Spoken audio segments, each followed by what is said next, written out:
Do you want to start using battle rifles and get your aim from being like this at 28% to this at 50%? Then stick around for the rest of this video.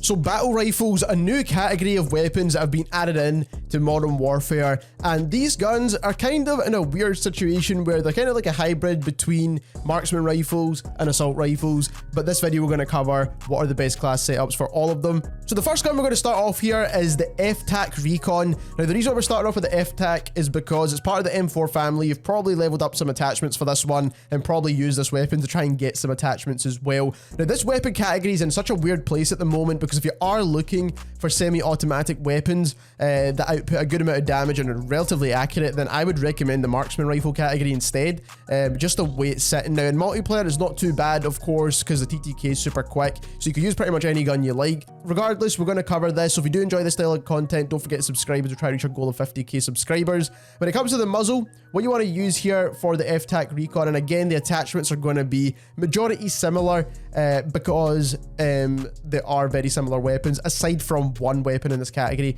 You want to use the Shred CP90 for the vertical and horizontal recoil. Now it helps with vertical recoil more than it helps with horizontal recoil, and that is why you want to use this, because a lot of the semi-automatic guns have pretty straight upwards recoil patterns, which are very easy to manage. Then you do want to equip the laser on here, which is the OLE laser. This is the one I recommend all the time, just to make sure you're getting a faster aim down sight time. We do need it with guns like this, especially in multiplayer, where the aim down sight for most SMGs and ARs are really, really fast. So with guns like this, you want to make sure you do have the laser on there. Now, when it comes to barrels here, there is this barrel here, which actually gives you recoil control.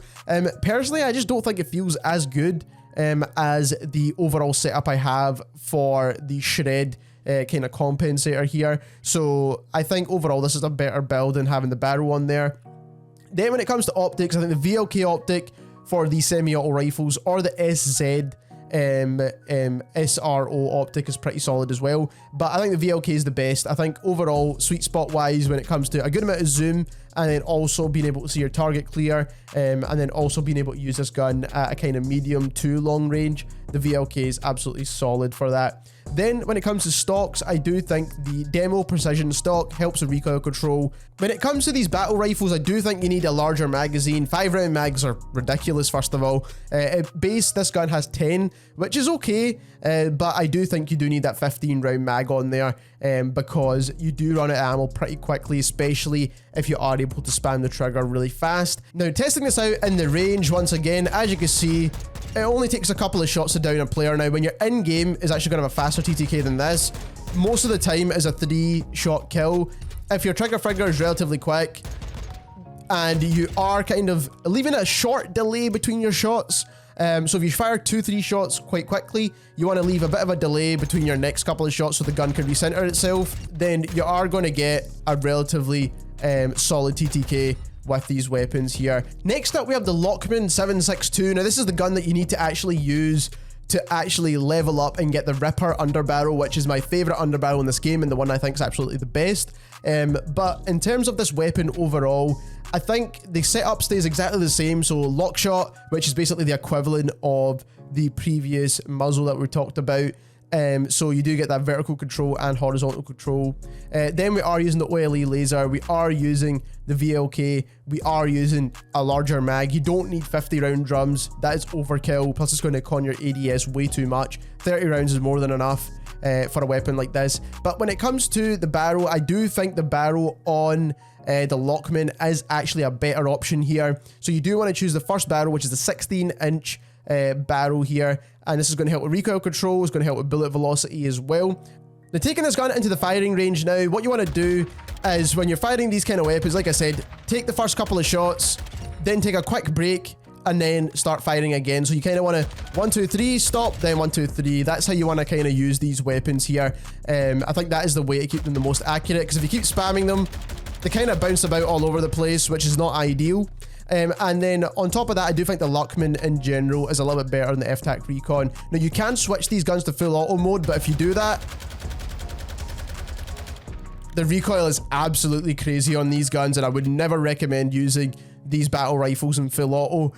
Next up, we've got the SO-14, and again, very similar setup. Lock shot once again, OLE laser, VLK optic, and then a slightly larger mag. Again, you don't need the drums.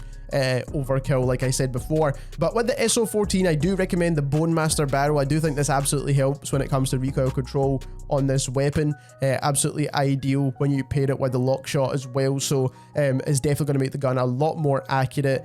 Again, taking this gun into the firing range, you can see here, it is accurate, again, if you fire in those bursts, like I said before, so you want to take that quick break between your shots.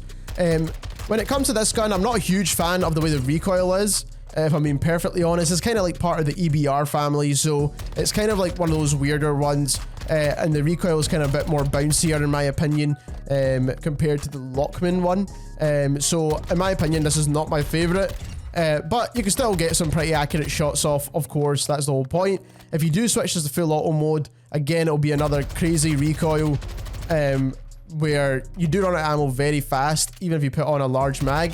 Last up is the only one that's slightly different to the rest in this category, and that's a TAQ-V. This one's actually base fully automatic, and probably why it's my favorite one to use, to be perfectly honest.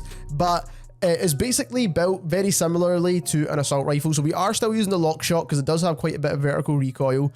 We are using the laser still, but when it comes to the underbarrel, we're using the Ripper underbarrel because this is the best. And then when it comes to magazine, I would like to put a 30 round mag on there, again, because we do need the larger mags. I don't think you need anything bigger than that. 50 round drums, again, is overkill in my opinion. And then when it comes to the optic, I would personally go for the Cronin Mini, which is my favorite on assault rifles. And that is the way I would build the TAQ-V. I do think, again, it's just more or less an assault rifle. Now, testing it out in the test range, once again, it is pretty accurate, to be fair. If you can manage the recoil, it's pretty much straight upwards. You only need to pull down on your stick just a little bit, and this gun is going to be super accurate here. As you can see, 30 rounds is enough to take out 3 opponents, as you've seen there as well. So as long as you're landing your shots, then you should be good to go. And now you can switch this gun to semi-automatic, which I probably wouldn't really recommend. It's not the best one, to be honest, when it comes to semi-auto. You definitely want to use this gun in full auto. There we have it. Those are all the best class setups for all the battle rifles inside Modern Warfare 2. If you enjoyed this video, don't forget to subscribe, and thank you very much for watching.